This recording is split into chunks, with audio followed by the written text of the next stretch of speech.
Hey, this is Zelfreak, and if you don't know who I am, I just said so, so there you go.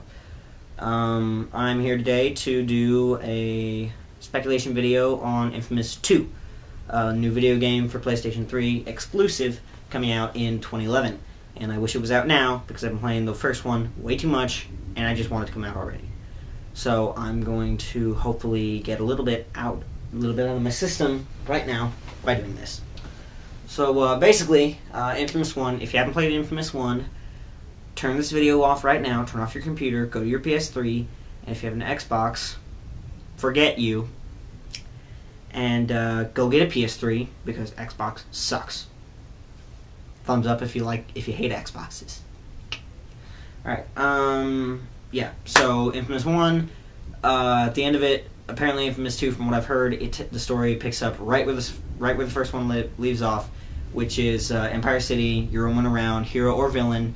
I'm not sure how the karma thing is going to play into it, but I'll get to that later. So basically what happens is that you're at the moment of ultimate defeat, you fought the beast, you lost, and you got a problem. So you get out of Empire City and go to a new town called New Marais. You head south. It's to New Marais. Basically, just like Empire City is a fictional version of New York City, New Marais is a fictional version of New Orleans. So you go to New Marais and basically go and try and power yourself up some more and to be able to fight the beast again and win this time. Basically, the reason that you lost is because Kessler didn't do a thorough enough job, apparently. And I don't know why he didn't think of this, but I guess he thought if you were just a little bit more powerful than he was, then you'd be fine. I actually don't know. I hope that Kessler was using all of his power, because honestly, I hope Kessler wasn't using all of his power, because honestly, that was the last boss battle was kind of pathetic in InFamous 1, you know? So, alright, New Marais, time for the enemies of New Marais. Of course, they're always, just like any place, there are always going to be haters, and in this place, the haters are called the military, or the militia, sorry. They're called the militia, and basically what they are is a bunch of rednecks who all get together and decide that they hate all metahumans. Basically, just like in X-Men, how they're mutant haters, same thing. Right. Yeah, so they band together and get some guns. They probably already had guns because they're a bunch of rednecks who hunt all the time. Not saying rednecks are the only ones who hunt, but they probably do. So, you know, if you're a hunter, you're not a redneck. It's different. Anyway, so yeah, they all band together and are going to kill Cole because they found out he's in their city and they don't like that. They're all about human purity and stuff, so people without powers, which is really stupid, honestly. I wish I had superpowers. That would be amazing. So, yeah. And that's the enemies of the new city. New powers. Speaking of powers, for Cole, he has all new powers to combat the militia and all of his other unnamed enemies, because the militia are the only people that we've received for information about. There is in a game playthrough, or you know, a demo version that I saw, there were these weird monster things that looked like something straight out of Prototype, and I don't know what they are exactly. They kind of look like a cross between the zombies in Uncharted Drake's Fortune and the guy with whoever, I forget the guy's name, but the main character in Prototype. And that's the best description I can give you. If you don't, if you haven't already seen them, it's hard to tell you exactly what they are. So yeah, that's what they are, and they're unnamed. I don't know what their names are. As far as I know, they don't have a name.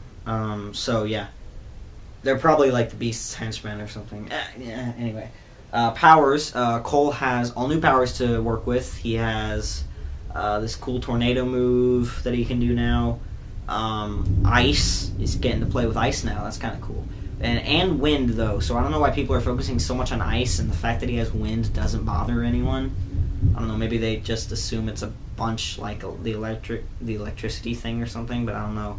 Because it's not a tornado of electricity, it's a tornado. Okay?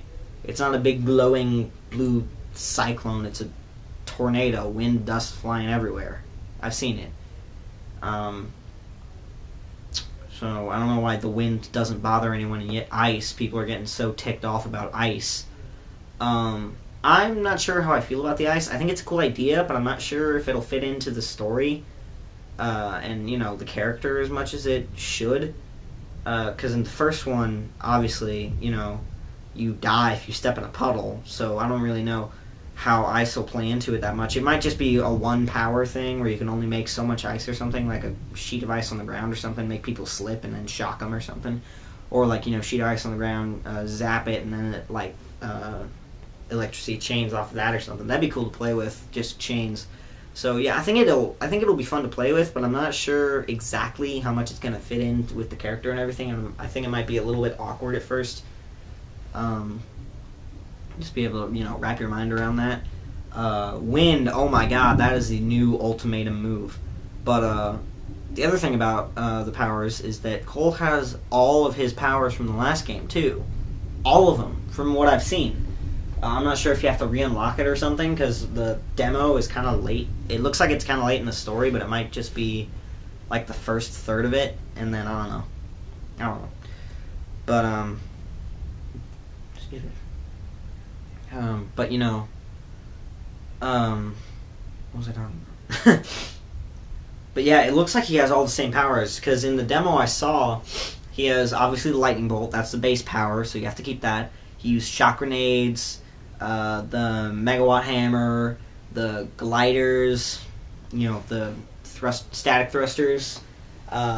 They've enhanced on the rail grind move you have, and now he can grind on walls and launch up walls, and that is going to be awesome to play around with. That is just taking it to a whole new level. That's like pretty much the same amount of mobility as in Spider-Man 2, you know? If you played that game, you know exactly what I'm talking about. Spider-Man 2, PlayStation 2, there's so many different things you can do and keep and stay off the ground.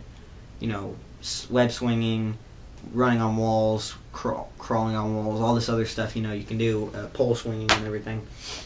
You know, so it sounds like we're getting the same amount of mobility as in that kind of a game.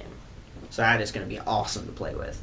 That's going to make free roaming so much more fun. The first game's okay, but, you know, the aftermath, it's pretty boring if you're a hero. Speaking of hero, I hope I'm transitioning well enough. I don't know why I keep snapping. So.